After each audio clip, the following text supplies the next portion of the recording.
जय हिंद। आशा करता हूँ आप लोग काफ़ी अच्छे होंगे।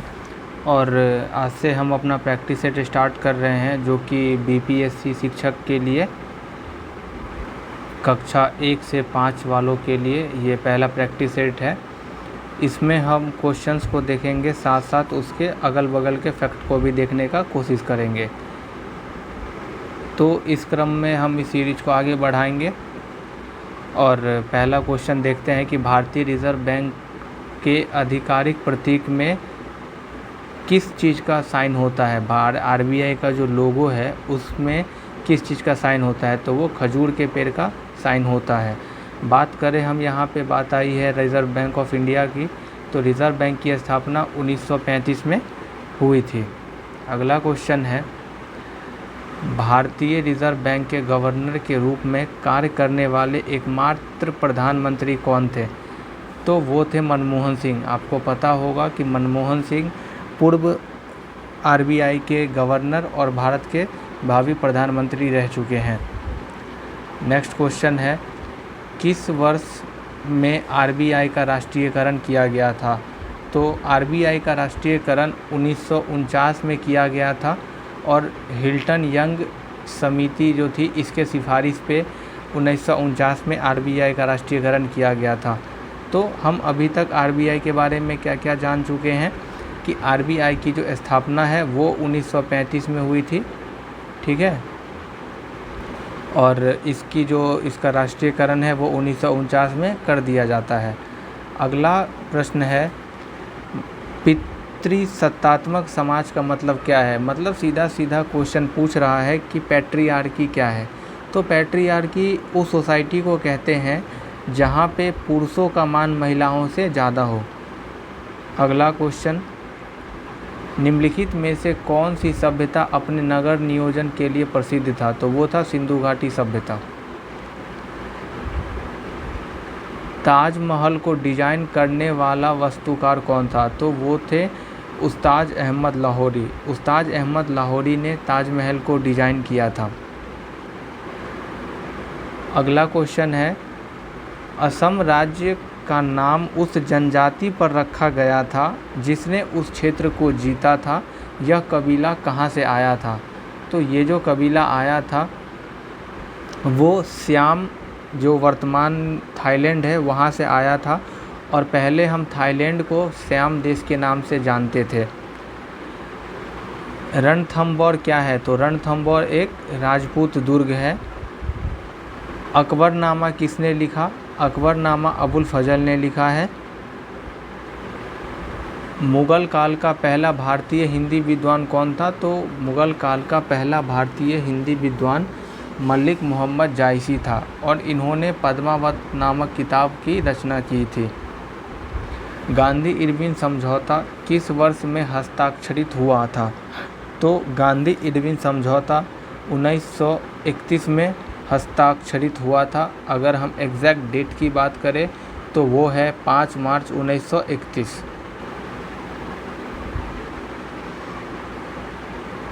अगला देखते हैं हम क्वेश्चन, शिवाजी के बाल्यकाल पर किसका सबसे ज़्यादा प्रभाव था, तो शिवाजी के जो बाल्य अवस्था में उन पे सबसे ज़्यादा प्रभाव उनके माता जो थी जीजाबाई, उनका तथा गुरु कोंडदेव का प्रभाव था। तो इस तरीके से हम ऑप्शन देखें तो ऑप्शन 2 और 3 सही हो जाएगा। बात करते हैं शिवाजी के बारे में, तो शिवाजी के आध्यात्मिक गुरु का नाम रामदास था, ठीक है। संभाजी के पश्चात निम्नलिखित में से किसने मराठा राज्य की बागडोर संभाली, तो वो राजा राम ने संभाली थी। मराठा योद्धा शिवाजी के पिता कौन थे, तो शिवाजी के पिता का नाम शाहजी था और माता का नाम जीजाबाई था। मुस्लिम लीग की स्थापना कब की गई थी, तो मुस्लिम लीग की स्थापना 1906 में ढाका में किया गया था। वर्ष 1929 में कांग्रेस अधिवेशन जिसमें सविनय अवज्ञा प्रस्तावों को स्वीकार किया गया था वो कहाँ हुआ था, तो वो लाहौर में हुआ था। और 1929 के कांग्रेस अधिवेशन की अध्यक्षता पंडित जवाहरलाल नेहरू द्वारा किया गया था, तो ये आप याद रखेंगे। क्वेश्चन 17 है कि मोहम्मद इकबाल का गीत सारे जहां से अच्छा को किसने संगीतबद्ध किया था? तो मोहम्मद इकबाल साहब का जो गीत था सारे जहां से अच्छा, उसको संगीतबद्ध करने का श्रेय पंडित रविशंकर जी को जाता है। मुस्लिम लीग ने भारत विभाजन की मांग सर्वप्रथम कब की थी? तो मुस्लिम लीग द्वारा भारत विभाजन की बात करें तो वो 1940 में किया गया था। सविनय अवज्ञा आंदोलन किया गया था। सविनय अवज्ञा आंदोलन किसके बाद किया गया था? तो कांग्रेस द्वारा पूर्ण स्वराज की घोषणा के बाद सविनय अवज्ञा आंदोलन का आरंभ किया गया था। पेशवा बाजीराव प्रथम इनमें से कौन सा इलाका नहीं जीत सका था? तो उन्होंने उड़ीसा के क्षेत्र पर अपना दावा नहीं कर पाए थे वो। अगला क्वेश्चन है कि कौन सी एक ग्रीन हाउस गैस नहीं है? तो बात करें ग्रीन हाउस गैस की तो मोनोऑक्साइड ग्रीन हाउस गैस नहीं है, बाकी कार्बन डाइऑक्साइड, जल वाष्प और नाइट्रस ऑक्साइड ये सब ग्रीन हाउस गैस हैं। किस वैज्ञानिक ने यह सिद्ध किया कि सूर्य के चारों ओर प्रत्येक नक्षत्र का मार्ग दीर्घवृत्ताकार है? तो उस वैज्ञानिक का नाम था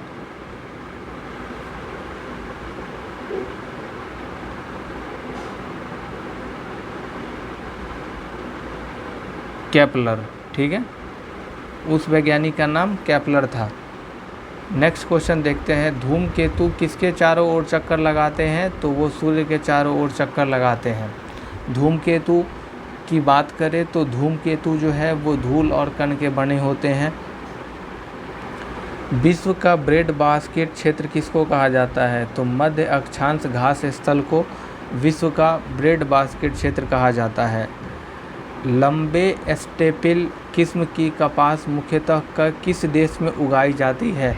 तो स्टेपिल जो लंबे होते हैं ये मुख्यतः मिस्र में उगाया जाता है। चिपको आंदोलन जो था उसको किसके द्वारा गढ़ा गया? बात करें चिपको आंदोलन का तो ये 1970 में सुंदरलाल बहुगुणा के द्वारा प्रारंभ किया गया था।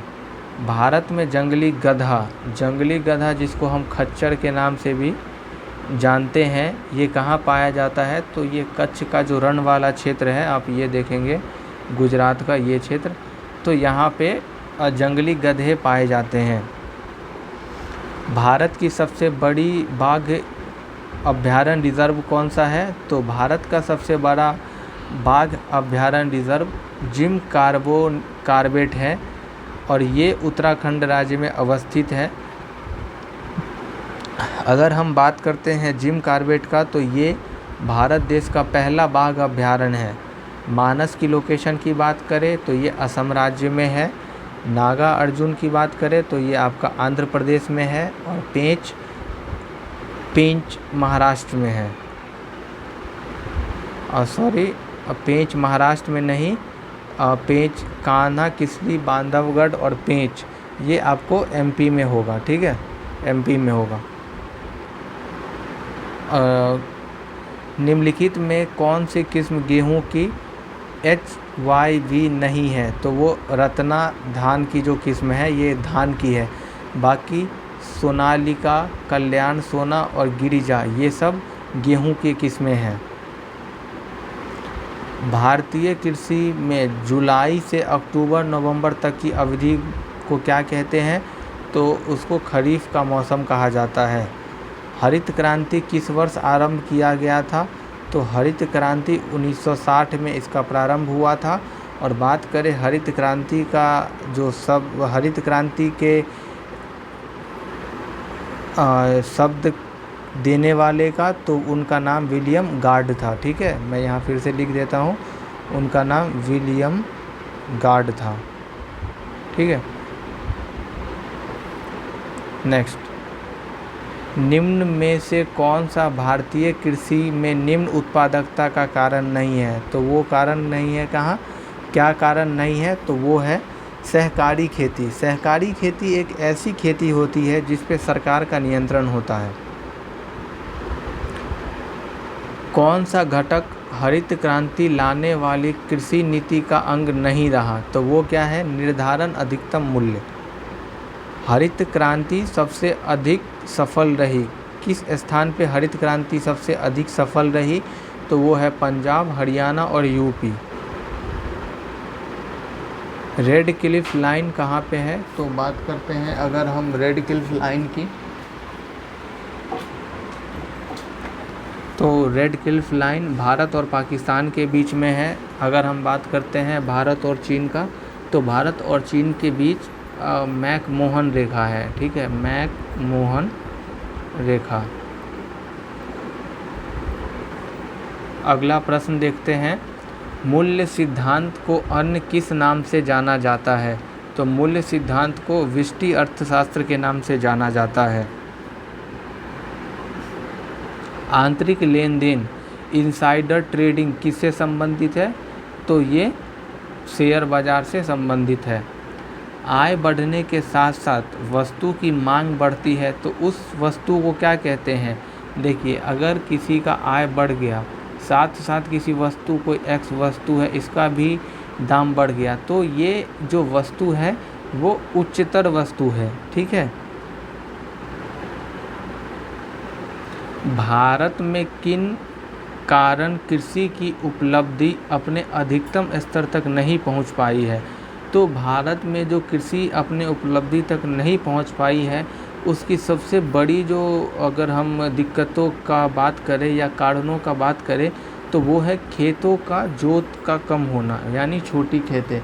क्योंकि आप देखोगे कि भारत में बहुत से लोगों के पास छोटे छोटे ज़मीन है। अगर वहीं हम बात करें कनाडा, यूएसए का, तो वहाँ एक ही आदमी के पास बहुत लंबे लंबे प्रॉपर्टीज़ है, जिससे वो क्या कर रहा है, एक ही अपने खेतों में बहुत सारे चीज़ एक बार में वो फसल के साथ साथ पशुपालन भी कर पा रहा है। सपोज़ करिए ये कोई फील्ड है, तो वो क्या करेगा, अगर यहाँ पे वो धान बो रहा है तो बगल में पानी रख देगा और पानी छोड़ देगा और इसमें मछली पालन कर लेगा और साथ साथ धान की भी खेती कर लेगा। इससे उसे दो खेती को भी वो कर रहा है एक साथ, और साथ साथ उसके मुनाफे में भी कई गुना बढ़ोतरी देखने को मिलेगा। लेकिन हमारे भारत देश में खेत जो है बहुत छोटी छोटी है, जिसके कारण जो है कृषि बड़े पैमाने पर नहीं किया जा सकता। बात करें अगर हम ट्रक फार्मिंग वगैरह का, तो वो इंडिया में पॉसिबल नहीं है।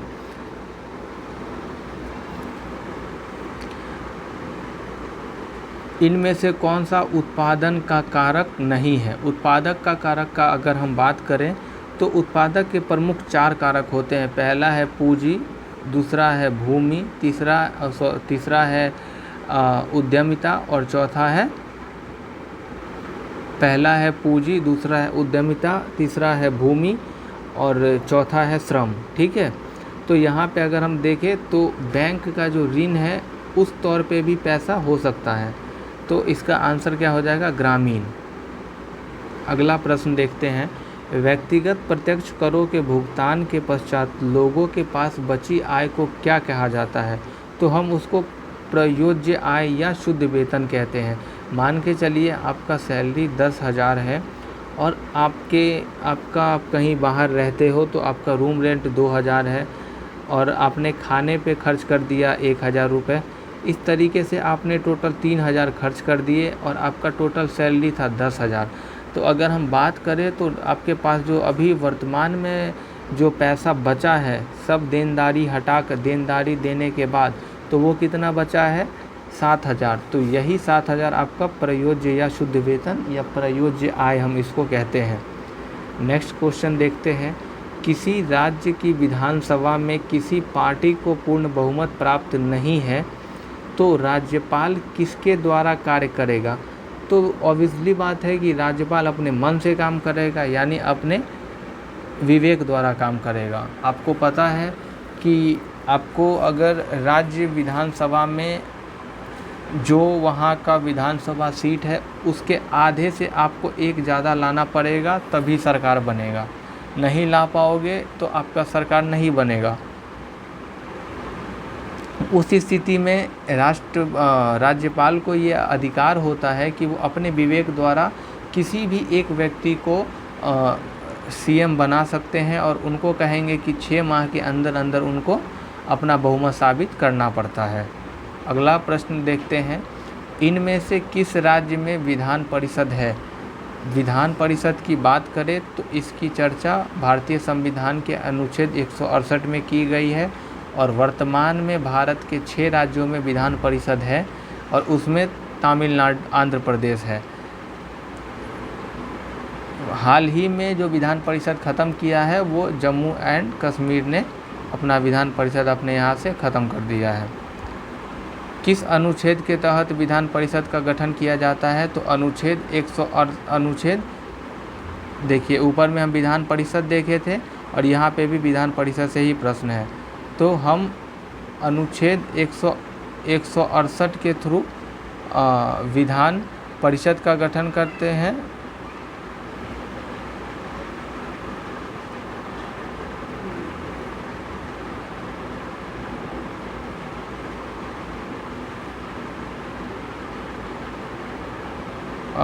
हम अगर बात करें क्या है क्वेश्चन, विधान परिषद, तो विधान परिषद का गठन हम 169 और विधानसभा का हम गठन 170 के थ्रू करते हैं।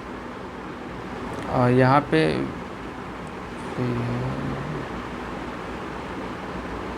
अनुच्छेद 211 के तहत विधायिका में चर्चा पर प्रतिबंध लगाया गया है, यह किसके अंतर्गत आता है? तो ये राज्य सरकार के अंतर्गत आता है। राज्य विधानसभा के राज्यों सदस्यों की अधिकतम निर्धारित संख्या क्या है? 500। विधान परिषद में कितने सदस्यों को राज्यपाल द्वारा मनोनीत किया जाता है? तो वो है विधान परिषद की कुल सदस्यों की संख्या का 1/6। संविधान के अनुच्छेद 187 के अनुसार राज्य विधानसभा का सचिवालय किसके अधीन आता है? तो वो राज्य सरकार के अंतर्गत आता है।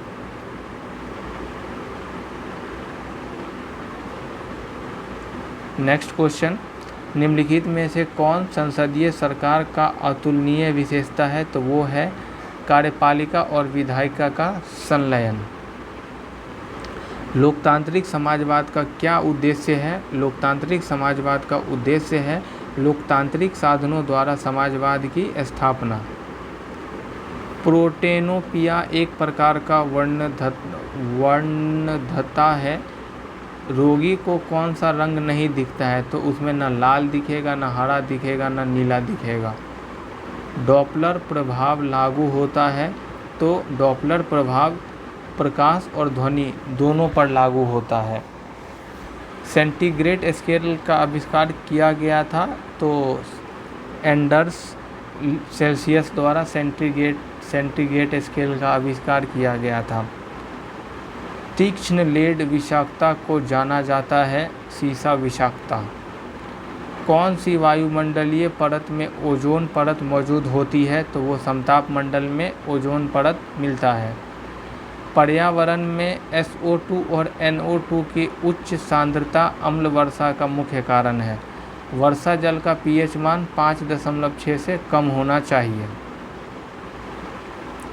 हाथी दंत का रूपांतरण किस भाव से होता है? तो वो द्वितीयक दंत है। हाथी दांत की बात करें तो टोटल 26 हाथी का दांत होता है। मानव मस्तिष्क का भार लगभग कितना है? तो मानव मस्तिष्क का भार 1.2 से लेके 1.4 किलो तक है। ऑयस्टर किस संघ से संबंधित है? तो ऑयस्टर मोलस्का से संबंधित है।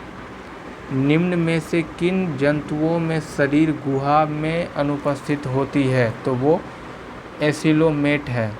फॉरवर्ड ब्लॉक की स्थापना किसने किया था? तो फॉरवर्ड ब्लॉक की स्थापना सुभाष चंद्र बोस द्वारा 1939 में किया गया था। स्वराज मेरा जन्मसिद्ध अधिकार है और मैं इसे लेकर रहूँगा, इस वक्तव्य किससे संबंधित है? तो बाल गंगाधर तिलक से संबंधित है। और आगे हम बात करें, दांडी यात्रा की गई थी, तो दांडी यात्रा 78 लोगों के साथ शुरुआत किया गया था और ये 1930 में किया गया था। कांग्रेस सोशलिस्ट पार्टी का पहला बैठक 1934 में हुआ था पटना में। राष्ट्रीय आंदोलन में निम्न में से किसको नरम दलीय के तौर पर नहीं जाना जाता? तो नरम दल के तौर पर इसमें से बाल गंगाधर तिलक। लाल बाल पाल, लाला लाजपत राय और लाल बाल पाल, इस तीनों को हम गर्म दल के रूप में जानते हैं। आज़ाद हिंद फौज की स्थापना कहाँ की गई थी? तो सिंगापुर में आज़ाद हिंद फौज का गठन हुआ था। 7 दिसंबर 1942 को श्री योगेंद्र शुक्ल कहाँ लाए गए थे? तो पटना में लाए गए थे। भगत सिंह, राजगुरु और सुखदेव को कब फांसी दी गई थी? तो 23 मार्च 1931 को। जनरल डायर को गोली मारकर हत्या किसने किया था? तो उधम सिंह ने। भारत छोड़ो आंदोलन का नेतृत्व किया गया था? तो भारत छोड़ो आंदोलन शुरुआत हुआ था 8 अगस्त 1942 से, और इसके पहले ही दिन जो भी नेता थे उनको अंदर डाल दिया गया था जेल में। वन संरक्षण अधिनियम किस वर्ष पारित किया गया? 1980 में। मॉन्ट्रियल प्रोटोकॉल का मुख्य उद्देश्य क्या था? तो मॉन्ट्रियल प्रोटोकॉल का मुख्य उद्देश्य ओजोन परत का संरक्षण है। पर्यावरण संरक्षण अधिनियम किस वर्ष पारित किया गया था? तो वो 1986 में पारित किया गया था। कौन सा सतत विकास लक्ष्य सभी के लिए जल और स्वच्छता की उपलब्धता और सतत प्रबंधन सुनिश्चित करता है? तो वो SDG 6 है। रामसर अभिसमय किससे संबंधित है? बात करें रामसर का, तो रामसर ईरान का एक स्थल है और ये आर्द्रभूमि संरक्षण से संबंधित है। पारिस्थितिक तंत्र के पादपों व प्राणियों के पारस्परिक संबंधों का आधार क्या है? तो वो है पोषण संबंध। प्रकाशीय ऊर्जा को रासायनिक ऊर्जा में कौन बदलते हैं? हरे पादप। शीतकालीन धुंध से मुख्य प्रणेता हैं NOx और हाइड्रोकार्बन। उस स्थान को क्या कहते हैं जहाँ सामान्यतः एक विशेष प्रकार के जंतु पाए जाते हैं या एक विशेष प्रकार के पौधे उगते हैं? तो हम उसे प्राकृतिक आवास के नाम से जानते हैं। कौन एक समतापी प्राणी है? तो वो कबूतर है। मतलब ये अपने तापमान को समय के हिसाब से ढाल सकता है। कैबुल लामजाओ राष्ट्रीय उद्यान किस झील पर है? तो वो लोकटक झील पे है, मणिपुर में। मीथेन के बाद बायोगैस का मुख्य घटक इनमें से कौन है? तो वो कार्बन डाइऑक्साइड है। मीथेन का रासायनिक सूत्र CH4 है। मीथेन को हम मार्स गैस भी कहते हैं और ये दलदली क्षेत्र से उत्पन्न होता है। वायुमंडल में द्वितीय प्रदूषक के रूप में किसे जाना जाता है? तो वो ओजोन को जाना जाता है। खाद्य श्रृंखला से शुरू होती है। खाद्य श्रृंखला से क्या शुरू होता है? प्रकाश संश्लेषण। एक पारिस्थितिकी तंत्र में ऊर्जा का प्रवाह एक दिशीय होता है। हरे पौधे को पारिस्थितिकी में क्या कहते हैं? तो उत्पादक कहते हैं। उपभोक्ता जो अन्य जीवों पर निर्भर रहे उसे हम उपभोक्ता कहते हैं। तृतीयक उपभोक्ता कौन है? तो वो बाज हैं। प्राकृतिक का सफाई कर्मी किसे कहते हैं? गिद्ध को। बैक्टीरिया किस श्रेणी से संबंधित है? तो वो मोनेरा जगत से संबंधित है और इसको हम अपघटक के रूप में जानते हैं। पारिस्थितिक तंत्र में विभिन्न रासायनिक तत्वों का प्रवाह कैसे होता है? तो वो चक्रीय होता है। एक कुंड, अब देखिए यहाँ से मैथ स्टार्ट हो गया है तो हम मैथ का सीधे आपको आंसर बताएंगे, बाकी आप सॉल्व करेंगे। ये सब बहुत इजी क्वेश्चन है। जैसे कि ये कह रहा है A-B क्रमशः 4 घंटा 6 घंटा में भर सकता है, C 8 घंटे में खाली कर सकता है। तो आपको पता है ABC ये 4 भरेगा, ये 6 भरेगा, ये 8 वो करेगा, फिर LCM ले करके इसका काम को लेस कर देंगे। इस तरीके से आपको आंसर 24/7 आएगा। 92 की बात करें तो इसका आंसर 6 आएगा। आप सॉल्व करेंगे और कहीं दिक्कत होगा तो आप कमेंट के माध्यम से कमेंट करके बताएंगे तो इसका अलग से लेक्चर लाया जाएगा। 93 का आंसर -9 है। 194 का आंसर A है। 95 का आंसर B है। 96 का आंसर C है। 97 का आंसर D है। 98 का आंसर D है। 99 का आंसर B है। 100 का आंसर B है। 101 का B है। 102 का B है।